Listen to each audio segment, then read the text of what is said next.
Tier 1, Chapter 28. How are you feeling about this? I want to know in the comments. Chapter 28. Nick is taking the boys for the afternoon so I can meet with Cassidy. I have been writing down all of the questions that have been weighing on my mind. It is slightly ridiculous that I know so little about life in Tier 2, considering that I work with these individuals weekly. Clipping my bike into the stand, I see Cassidy already sitting on a bench. We decided to go on a walk together today to meet her physical fitness goals. "Hey, Cassidy," I say as I sit down next to her. She closes her display. "Hey, how are you?" "Great. I've been looking forward to this. We didn't get to chat the other night with all the ceremony excitement." "I know. This will be so great." She motions toward the path. "Should we do a loop and see how far we get?" "Absolutely." We start walking, and I allow the fresh air to seep into me. I haven't been in nature much the last few days, and I suddenly feel desperate for it. "Now that we aren't at a table of strangers, you can tell me what you think about Tier 1. No need to hold back," I say. Cassidy laughs.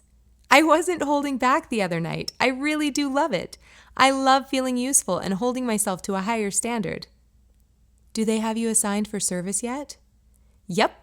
I'm a distribution specialist for Tier 2. "Oh, no way. My family and I just went and helped out at one of the Tier 2 centers. Which one are you working at?" "I'm actually at the central location most of the time. I order and organize resources, and every once in a while I'm able to actually go into the field." There was a sharp learning curve at first, but once I became competent at the ordering process, I have felt really comfortable. "That's great, Cassidy. Good for you," I say, looking out over the lake. The pristine, glassy surface of the water is calming for my soul. An occasional ripple erupts and slowly dissipates as it moves toward the shore. "Do you miss Tier 2? Your family and friends?" I ask. "Yes, of course, but it's manageable. I still see my mom regularly. I didn't really have many close friends in Tier 2. I was so focused on qualifying that it became a full-time job for me. A lot of other people didn't understand that, so it was hard to connect." This is foreign to me. Everyone in Tier 1 has the same goals, the same ideals in common. As an adult, I've never had a conversation with someone where I felt like an outsider. I do remember a few conversations I had with one particular girl at conditioning when I was younger.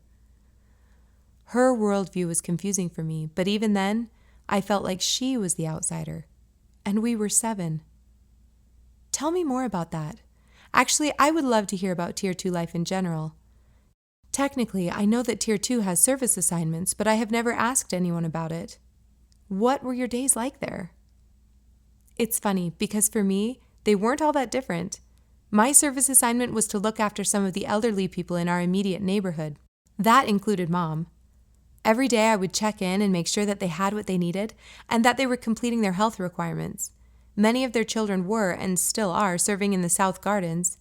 I loved hearing their stories of picking fruits and vegetables, then cleaning and bundling them for distribution. I actually wished many times that I could serve there, she says longingly. As a consolation, I applied for extra service hours in our gardens.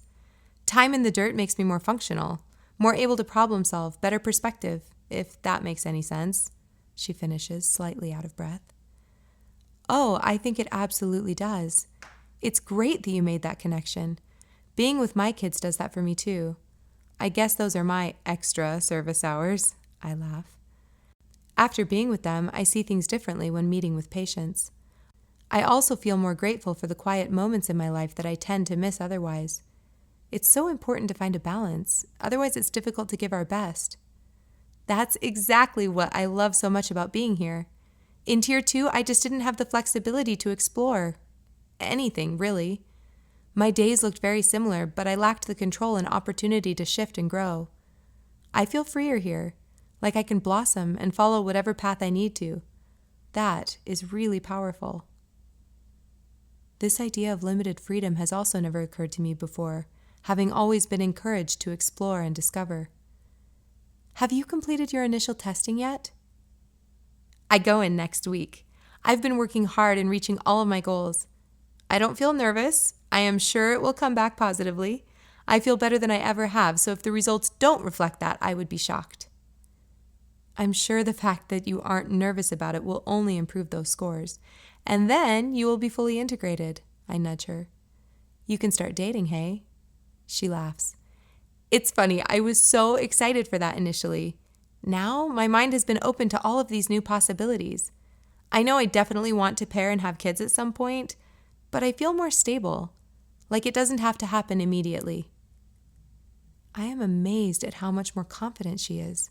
She seems grounded, whereas before in our meetings she came off as desperate and unsure.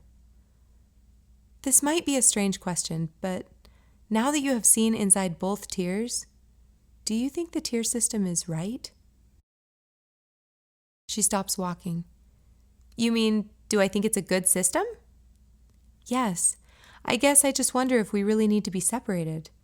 Now that resources aren't as scarce as they were back then, could we all live together and be happy? I don't know. Maybe that's crazy. It would probably turn out the way it always has. Yeah, Cassidy agrees. I think it sounds idyllic, but I am not convinced that people in Tier 2 would willingly take on the responsibilities needed to properly integrate. They are conditioned for giving less and being satisfied with less. I don't know how that would work, she admits, hesitating. Right now, everyone receives resources equal to their societal contribution. In the past, conflict was caused by people trying to receive more, whether by working harder or smarter, or simply breaking the rules. I think the fact that getting more isn't an option makes it easier for all of us, don't you? When we are all equal, that stress doesn't exist. We don't have to try to get ahead. But many people in Tier 2 are trying to get ahead, to move into Tier 1. But, like you mentioned, that marked you as different from the rest of your peers, so maybe it isn't a majority mentality. We walk in silence for a moment. I hadn't really thought of it that way, Cassidy muses.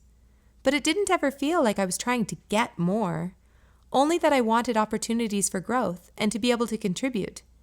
Maybe, for those of us who are borderline, Tier 1 feels more like an eventual home. Even for others who have qualified, it didn't ever seem like they thought they were moving up, just trying to be the best they could be. I nod, slowing as Cassidy stops on the trail. She pauses, balancing and lifting her foot to pull a rock from her shoe.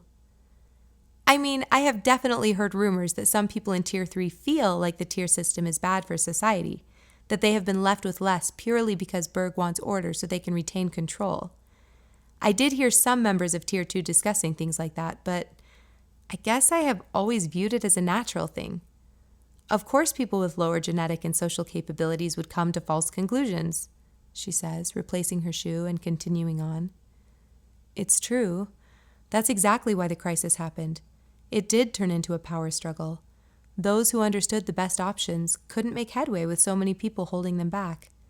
I guess there has to be some element of organization to keep that from happening again. I think a part of me just wants to believe that we can help everyone, that we have enough resources to give everyone the best.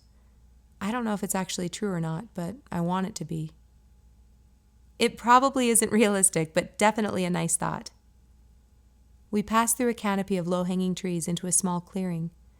Taking in the surroundings, I realize we have returned to our meeting place.